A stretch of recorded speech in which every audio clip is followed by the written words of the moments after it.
वंदे महापुरुषते चरणारविंदम। श्री सरस माधुरी जी का पाठ प्रसंग चल रहा है। सरस माधुरी संसार से बड़ा अलग थलग, अप्रभावित, असंस्पृष्ट रहती थी। न किसी बात की चिंता करती, न किसी बात का विचार करती। गृहस्थ थे, पर गृहस्थ के प्रति उनका कर्तव्य बुद्धि थी, आसक्ति भाव नहीं था। घर के सदस्यों के प्रति कर्तव्य निभाते थे, स्नेह संपादन करते थे, पर आसक्ति बुद्धि नहीं थी। ऐसी ममता नहीं थी जो व्यक्ति को भगवान से दूर करके संसार में फंसाती। एक बार उनके बड़ी लड़के का 12 बरस का था, अकस्मात देहावसान हो गया। बड़ा लड़का 12 बरस का था, न जाने कैसे अकाल मृत्यु, अचानक उसका शरीर छूट गया। उसका अंतिम संस्कार करने गए, वहां बहुत लोग आ गए थे। 12 बरस के लड़के की मृत्यु पर सबने शोक प्रकट किया, संवेदना की। सरस माधुरी गंभीर रही। कहीं कहीं ये कहा कि भगवान के विधान में मंगल होता है। अगर हम किसी घटना का शोक मनाते हैं, दुख मनाते हैं, इसका मतलब है कि हमने ना तो उसको अपने कर्मों का फल माना, कटकर समाप्त हो गया, न तो हमने ज्ञान बुद्धि से काम दिया। अगर हमें दुख मिला तो कोई पिछले कुकर्म थे जो कट गए, वो हिसाब बंद हो गया। सिद्धांत की दृष्टि से हमें शांत रहना चाहिए। अच्छा कर्म कट गए ऐसा सोचना चाहिए। जो भक्ति मार्गी है वो तो एक पग आगे बढ़ जाता है। वो तो ये कहता है कि अगर मेरा कोई अकल्याण हुआ, कोई कष्ट आया मेरे पर, तो भगवान ने इसमें मेरा कुछ मंगल देखा होगा, मेरा कुछ भला देखा होगा। तो वर्तमान में हमारी दृष्टि सीमित है। हम अपने कष्ट को कष्ट मानकर कष्ट पाते रहते हैं, पर भगवान भक्त ऐसा नहीं सोचता। भक्त का विचार ये होता है, कष्ट आया तो इस कष्ट के पीछे, इस कष्ट में कोई मेरा कल्याण, मेरा कोई भला छिपा होगा। भगवान मेरा कुछ मंगल करना चाहती है। एक शिशोदिया जी थे, उनकी पत्नी का शरीर छूट गया, बच्चों को दुख हुआ। बोले देखो, अगर भगवान को दुख आने देती हैं, अगर भगवान को दुख देती हैं, तो उसके बदले भगवान को अलौकिक सुख देती हैं। अगर भगवान हमारे पर दुख आने देती हैं, तो उसके बदले में भगवान हमें कोई बहुत बड़ा सुख देते हैं, अलौकिक सुख देती हैं। इस प्रकार सरस माधुरी 12 बरस का लड़का चल बसा। लोगों ने शोक प्रकट किया, संवेदना की, स्वाभाविक थी, पर सरस माधुरी अप्रभावित थी। फिर अंतिम संस्कार के बाद बच्चे का दाह संस्कार करके वापिस आ गए। तो एक सत्संगी आ गए जिनको इस दुर्घटना का, जिनको इस घटना का पता नहीं था।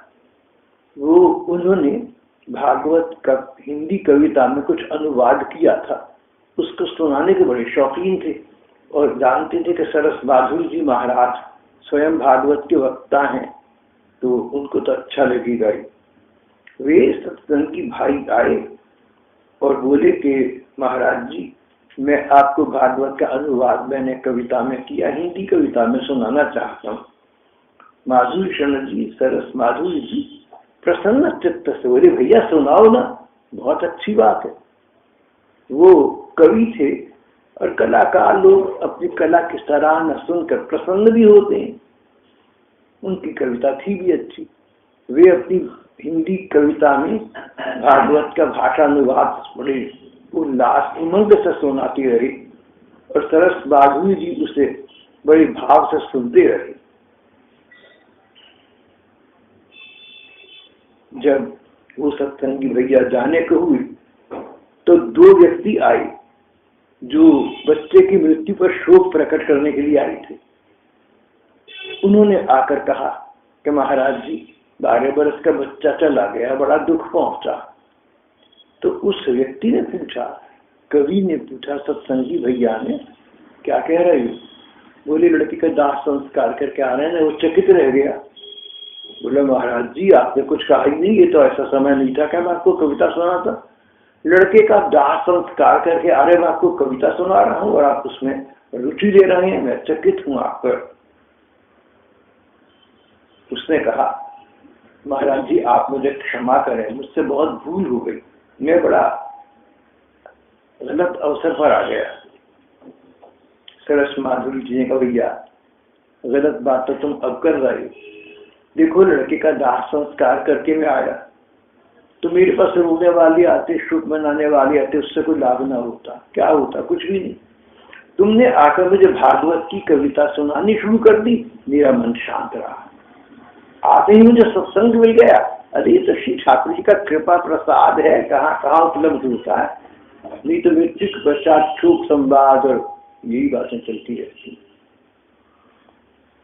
तो हमारे अपने एक सत्संगी भैया का 16.5 बरस का लड़का पिछले बरस चल रहा था। घटना दुखपूर्ण है, पर वो उसके पिताजी, उसके पापा मुझसे कहने लगे कि लगातार महीनों बीत गए, जिनको पता लगता है शोक संताप देने वाली इस घटना का, जिनको पता लगता है कि 16.5 बरस का इकलौता बेटा 1 सप्ताह में चला गया, जिनको जब पता लगता है तब घर पर आते हैं और उसकी बातचीत करते हैं। कहने लगे कि मेरी जो लड़की है वो कहती है कि पापा आप दरवाजा खोल ना जाया करो, हम जाएंगी और जो भी व्यक्ति शोक करने आया उसको वहीं से वापस कर देंगे। सारा दिन हमारे घर में मातम मना रहे, पूरे साल हम मातम में रहें, क्या जरूरत है। बिल्कुल ठीक कहा लड़की ने। लोग तो सद्भावना से जाती हैं, लेकिन उसी बात को बार बार छेड़ना, दुखी नस को फिर दुखाना, दबाना समझदारी नहीं।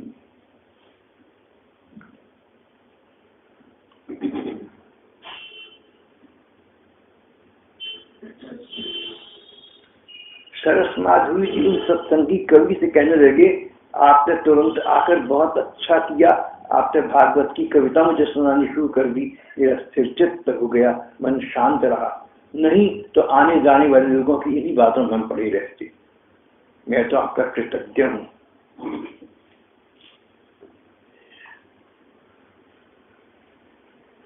इसके बाद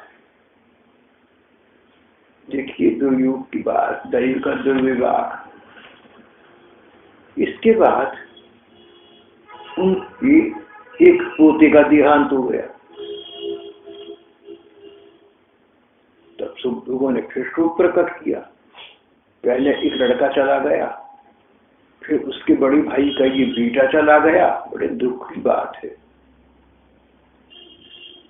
पुत्र का ये पुत्र अकेला था, वंश इसी से चल रहा था। लोगों ने दुख प्रकट किया, अब वंश कैसे चलेगा। सरस माधुरी गंभीर हो गए, बोले वंश, हमारा वंश तो सुखदेव जी का है, हम सुख संप्रदाय के हैं, हम सत्संगी हैं, हम साधारण दुनियादार लोग तो नहीं। वंश किस बात का भैया? वंश हमारा भगवान को लेकर है, हमारे गुरु महाराज जी सुखदेव जी, हमने उनके वंश को आगे बढ़ाना है। तो हमारा धर्म ऐसा कहता भी है कि वंश 2 प्रकार से चलता है। एक तो साधारण संस्कार,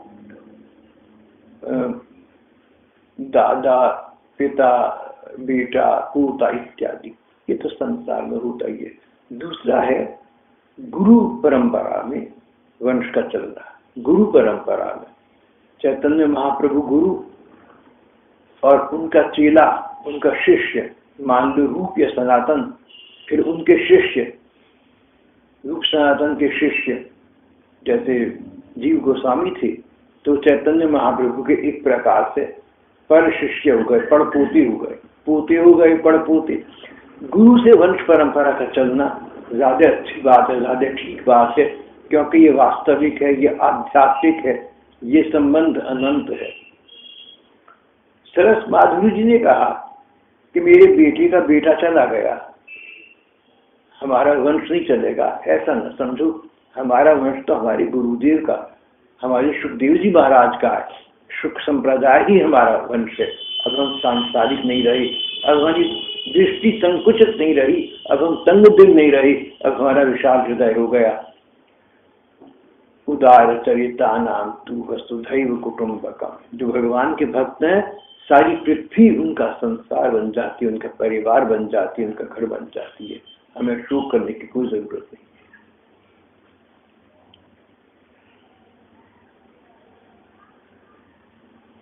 हमारी वंश की परंपरा सुखदेव जी महाराज से है, ये सदा चलती रहेगी। संसार तो अतिथि अभ्यागत की तरह से है, संसार तो मेहमानों की तरह से, कोई आता है कोई जाता है, इससे क्या अंतर पड़ता है? संसार का रूप ही है। जिन्होंने भगवान की शरण ले ली, उनके लिए इस प्रकार की बातों में चिंता करना उचित नहीं है। कथाकार कहती हैं, संसार तो सरस माधुरी जी से बिल्कुल अब छूट ही गया था। वे हर समय भगवान के ध्यान में डूबे रहते, ध्यान बड़ा प्रगाढ़ होता, भगवान के ध्यान में डूबे रहते और अपने शरीर के कर्तव्य कर्म यंत्रवत करती, मशीन की तरह करती। जैसे कोई रेडियो बोलता है, उसको नहीं पता कि मैं बोल रहा हूं। कोई टेलीविजन आपको दृश्य दर्शाता है, उसको नहीं पता कि मैं कुछ दिखा रहा हूं। इस प्रकार भक्तों के ध्यान की ऐसी प्रगाढ़ स्थिति आ जाती है कि शरीर के अंग यंत्रों की तरह, मशीन के पार्ट्स की तरह काम करते हैं। उनको अपने को मन में उनका विचार नहीं होता, उनका स्पर्श नहीं होता। सरस माधुरी जी की स्थिति आ चुकी थी। एक बार वृंदावन में थी, भगवान के ध्यान में डूबे हुए थे। सुबह जल्दी उठ गए थे और अब सुबह के 9 बज गए, उन्हें बाहरी संसार का बोध ही न हुआ। मैं कहाँ ठहरा हुआ हूँ, दीवारें कैसी हैं, बाहर सड़क कैसी है, लोग कैसे हैं, इन बातों का कोई विचार नहीं। भगवान के ध्यान में खोए रहे, भगवान के भाव में डूबे रहे, भगवान की कोई लीलाएं देखती रहे। गोपी हैं, राधा जी हैं, श्री कृष्ण है, वृंदावन है, वृंदावन, यमुना जी बह रही है, यमुना जी का किनारा है, आसपास कहीं वृक्ष लगे हुए हैं, कहीं पेड़ पौधे लगे हुए हैं, कहीं फूल उग रही हैं, कहीं हवाएं चल रही हैं, हवाएं बड़ी शांत और अच्छी हैं। भगवान की ये मैंने आपसे अभी जो बात कही, ये मैंने कल्पना करके कही है। इस प्रकार की लीलाओं का भी चिंतन और ध्यान करते रहे, उसमें खोए रहे, इतना खोए रहे कि उनको पता ही न चला कि 9 बज गए, सुबह हो गए।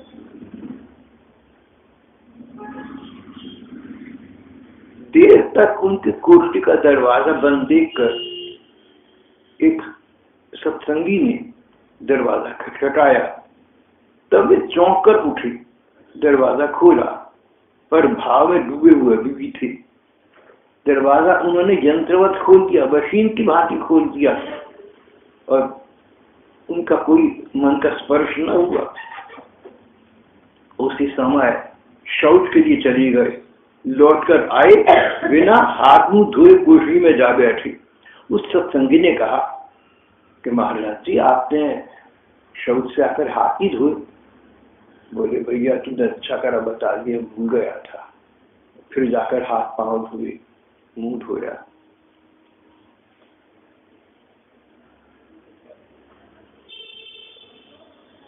सन 1904 की बात है।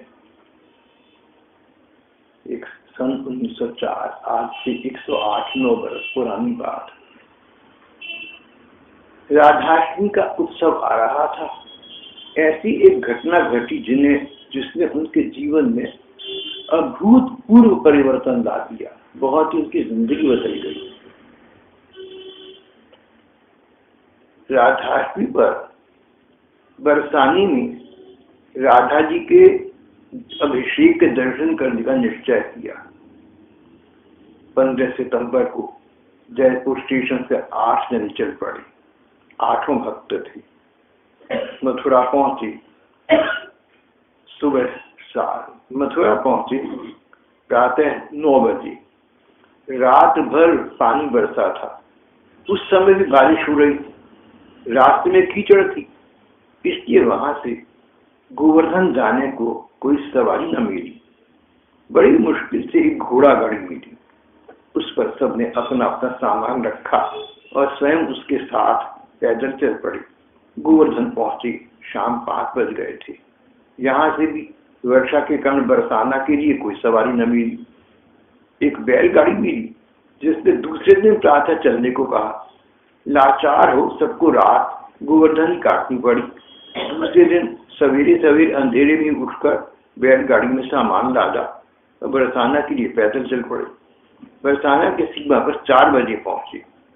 सोचा अब दर्शन नहीं होंगे, और दर्शन नहीं होंगे तो हमारा इतना उद्योग सब विफल हो गया, सब व्यर्थ हो गया। इसलिए तेजी से भागकर मंदिर की ओर बढ़ने लगे। थोड़ी देर में मंदिर की संभाल में जा शामिल हुए, पर अब इनका अंग अंग थकान से चूर हो चुका था।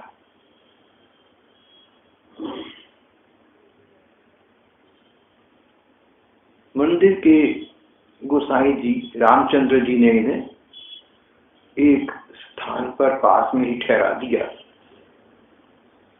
सोचा रात को यहाँ विश्राम करके अपनी थकान दूर करेंगे। रात में गोसाई जी रामचंद्र जी ने एक टोकरी में सबके लिए प्रसाद भेजा। 10 बजे प्रसाद पाया। कर्मचारियों ने दरवाजे पर ताला लगा दिया, पहरा देना शुरू कर दिया। रात के 11 बजे के लगभग अचानक एक आदमी आया। उसने 8 भक्तों में से एक के पांव पर हाथ रखा। वे भक्त चौंके, पैर समेटते बोले, कौन? बोला, महाराज जी, संत जी, मैं कहार हूं, आप थके हैं, आपकी सेवा के लिए आया हूं।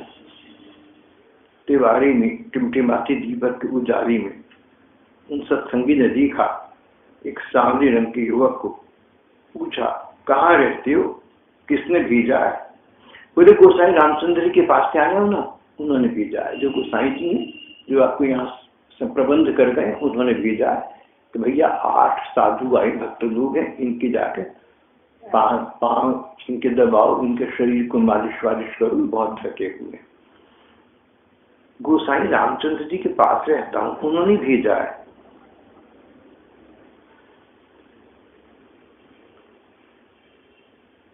उस भक्त ने उससे अपनी अच्छी मालिश कराई, क्योंकि थका हुआ बहुत, अंग अंग टूट रहा था, नसें दुख रही थी।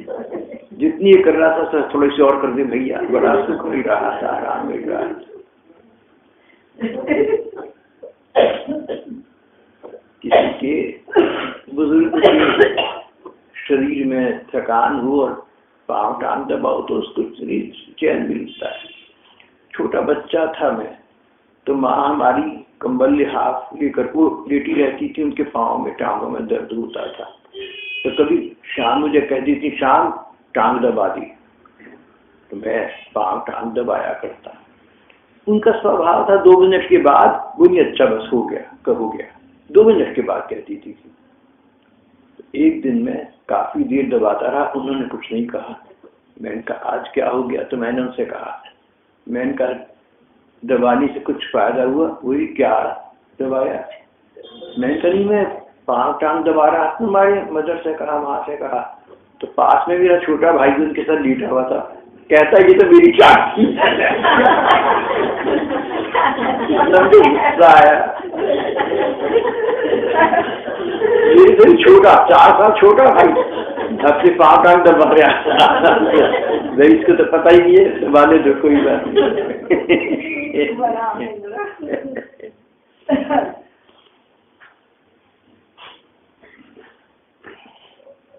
मैंने कईयों के पांव दबाए हुए जब छोटा था।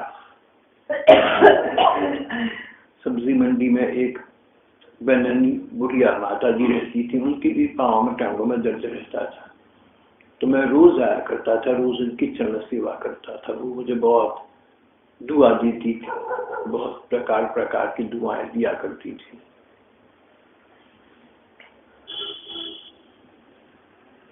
एक सत्संगी ने अपनी सेवा करा ली तो इसने दूसरे की करनी शुरू कर दी, उसने भी करा ली। उससे पूछा, भैया तुम्हारा क्या नाम है, क्या काम करते हो? बोले जी क्या काम है, यात्रियों की सेवा, यही रहता हूँ, कहार हूँ। नाम क्या है, तनख्वाह क्या पाते हो? नाम भजीटा। गोसाई जी मुझे अन्न वस्त्र दे देते हैं, तनख्वाह तो कोई पक्की नहीं है, काम अच्छा चल रहा है।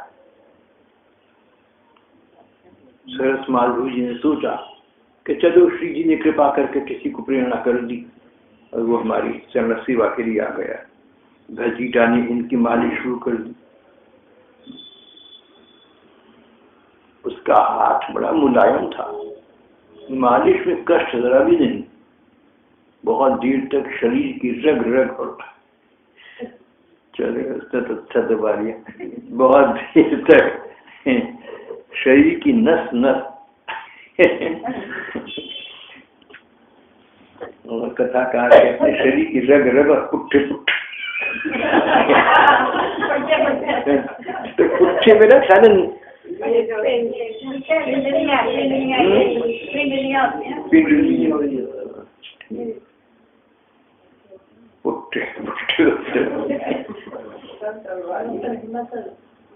हाँ ठीक है मस्त।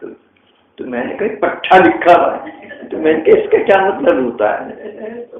पुट्ठे पुट्ठे को नस रग रग को दबाकर उसने थकान बिल्कुल दूर कर दी। सरस माधुरी जी बोले, तुम बहुत देर से मेहनत कर रहे हो, सामने डलिया में प्रसाद रखा है, ले लो। उसने स्वीकार नहीं किया, बोला मुझे लाडली जी प्रसाद बहुत देती है, मुझे तो श्री राधिका जी का बहुत प्रसाद मिल जाता है। सरस माधुरी को नींद आ गई। इसके बाद उसने जो 8 जन थे, एक एक जने की इस प्रकार से पूरी पूरी सेवा की। जब सबकी कर चुका तो सुबह के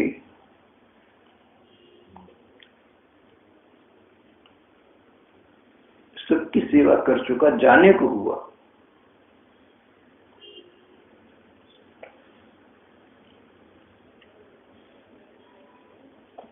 सुबह 4 बजे थे। सबका शरीर फूल सा हल्का, सब एक दूसरे से भजीटा की मालिश की प्रशंसा करने लगे। सरस माधुरी ने भैया ये मालिश न करता तो अभी 3 दत्तों में मिस्त्र थे भी ना पाता, उसे बुलाकर कुछ इनाम देना चाहिए। इतने में गोसाई जी आ गए, सबका हालचाल पूछा।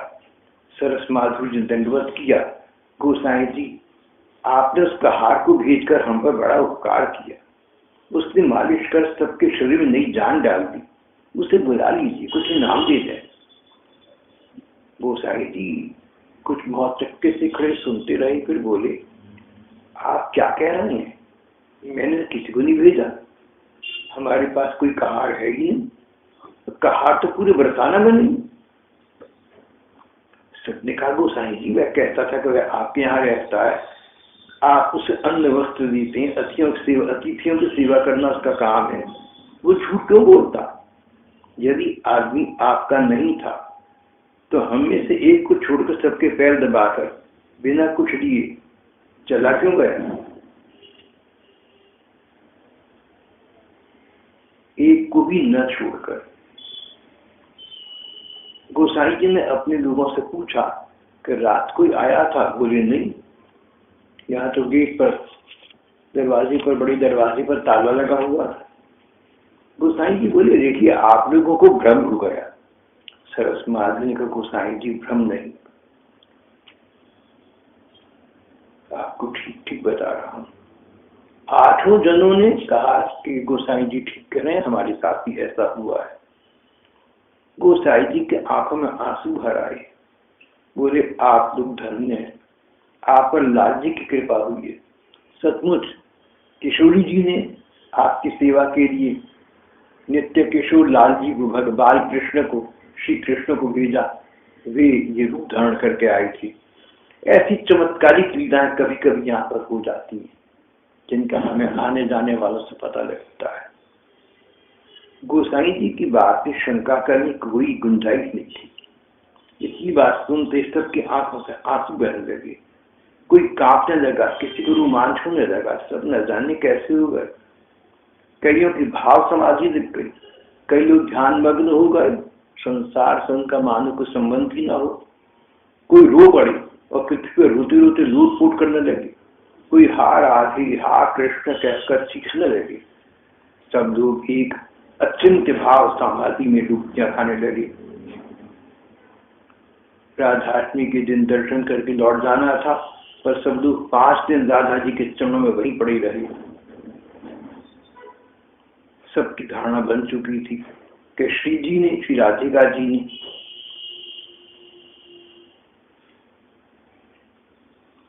श्री कृष्ण को इंगित किया था, इशारा किया था, और वे यहाँ इस प्रकार की सेवा करने स्वयं आए थे। इस घटना के बाद सरस माधुरी जी और साथ के 8 भक्तों में बहुत बड़ा परिवर्तन आ गया। उनकी जिंदगी बदल गई, मन जीवन बदल गए। बिहारी परसानी छल कीन्हो, सरस माधुरी ने कविता लिखी, एक भजन, एक पद लिखा, बिहारी बरसाने छल कीन्हो। वृंदावन बिहारी ने, श्री कृष्ण ने बरसाना में हमारे साथ छल किया। सुवत रात आए गयो लंपट। ये चतुर कृष्ण आधी रात के समय जब हमारा सोने का था, आ गए। मन मेरू हर लीनो, पाए पलूटत लग्यो प्रेम सो।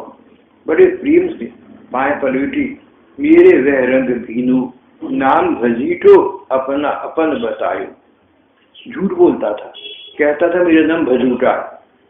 बोलो वचन अधीनु, जात कहार जीविका सेवा। कहता था मेरी जाति कहार की है, मेरा काम सेवा करने का है। यू कह धोखा दीनो, ये कहकर श्री कृष्ण ने, बाल कृष्ण ने हमें तो धोखा दिया। सरकारी आज्ञा सो आयु, बोलो वचन नवीनो। मैं कहीं ब्यारू कहूँ, प्यारे मुख नहीं मोहे चीनो। सरस माधुरी सटक गयो, चट मिलियो न फिर अवीनो। कहते हैं, सरस माधुरी कहते हैं कि वो बालक रूप में आई श्री कृष्ण हम सबकी सेवा कर गए, पर देखो एक तो धोखा दे गए, अपना नाम झूठा बता दिया। कृष्ण नाम था और नाम दे दिया भजीटू। और उसके बाद दोबारा मुड़कर नहीं आई। ये उन्होंने अच्छा नहीं किया।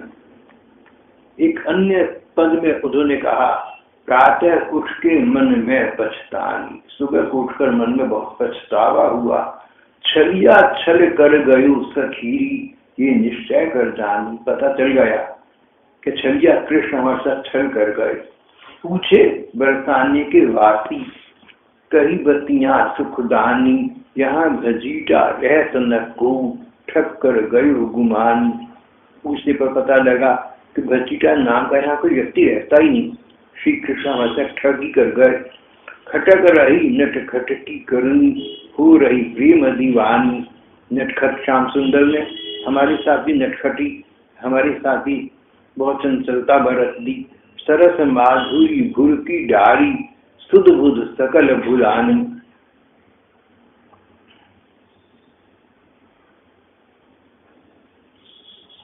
जब भगवान किसी भक्त को देखें कि पूरा पूरा भगवान जी के भरोसे है और उसको किसी सेवा की आवश्यकता तुरंत है, तो भगवान इतने अधीर हो जाते हैं भक्त के प्रेम में कि किसी को प्रेरणा नहीं करते कि जाकर उसकी सेवा करो, स्वयं उसी समय वहीं प्रकट हो जाते हैं। किसी को प्रेरणा करें तो कुछ समय लगेगा, समय लगाना चाहते नहीं, भगवान को समय लगता नहीं। भगवान को चलकर जाना नहीं पड़ता, जहाँ भक्त है वहीं भगवान प्रकट हो जाते हैं।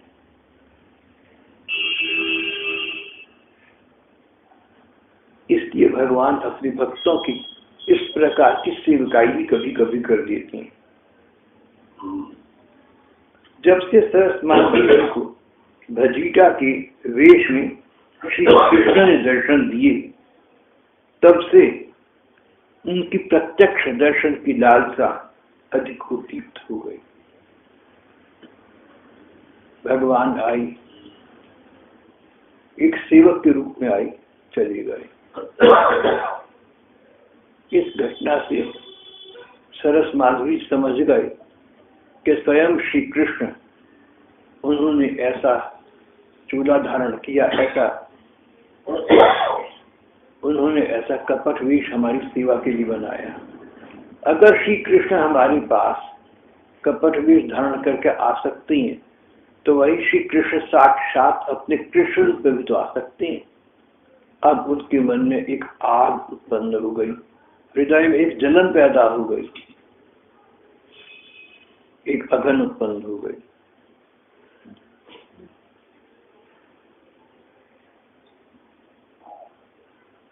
बार बार मन ही मन सरस माधुरी भगवान से प्रार्थना करती, प्रियतम प्यारे कृष्ण, तुमने एक कपट रूप में तो हमें दर्शन दिए, अब साक्षात अपने दर्शन प्रदान कर दो। भगवान, मैं तुम्हारी प्रत्यक्ष दर्शन प्राप्त करना चाहता हूँ।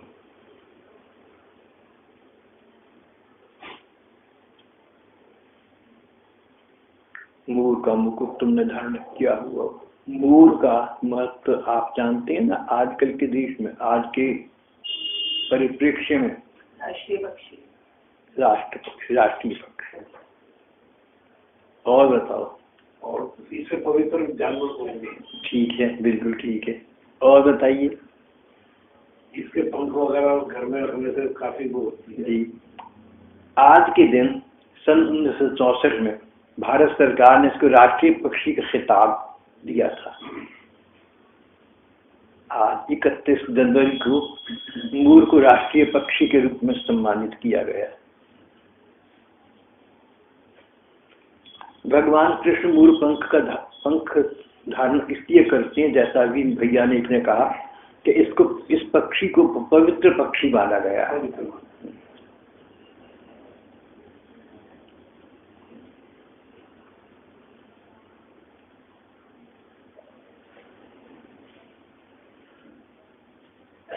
सरस माधुरी जी की प्रत्यक्ष दर्शन की लालसा बढ़ती गई।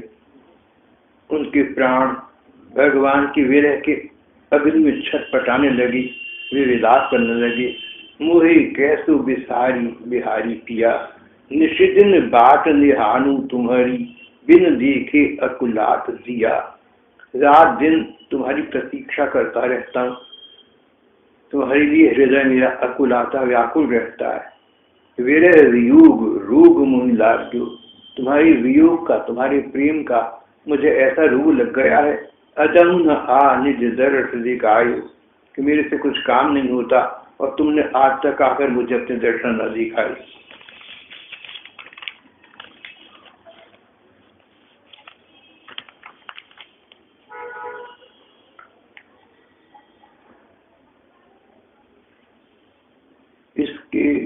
इनकी व्याकुलता के बाद एक दिन सरस माधुरी जी अपने आश्रम से बाहर निकली, बहुत प्रसन्न थे, खिले हुए थे। पूछा तो कुछ विशेष बात नहीं बताई। अंतरंग भक्तों को उन्होंने कहा, मैंने अभी अभी एक पद लिखा है, पद लिखती, पद का मतलब भजन, कविता, अभी अभी पद लिखा है, वो आपको सुना देता हूँ।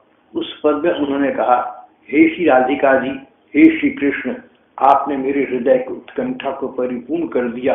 आज मेरा हृदय कमल खिल गया है, आज मैं प्रसन्न रहूंगा, बार बार ऐसी कृपा करते रहना। आज उनको श्री राधा कृष्ण ने प्रत्यक्ष सामने आकर दर्शन दिए थे। इस प्रकार उनको कृतार्थ किया था, इसी दिन चेहरा खिला हुआ था। अंतरंग दो चार भक्तों को तो उन्होंने पद सुनाया, उनको भी स्पष्ट कुछ नहीं कहा, बस पद सुना दिया। उन लोगों से अन्य लोगों को पता लगा और अब उनके जाने के बाद अब तो 100 बरस हो गए, प्रकाशित भी हो गया। श्री प्रसंग हम कल करेंगे।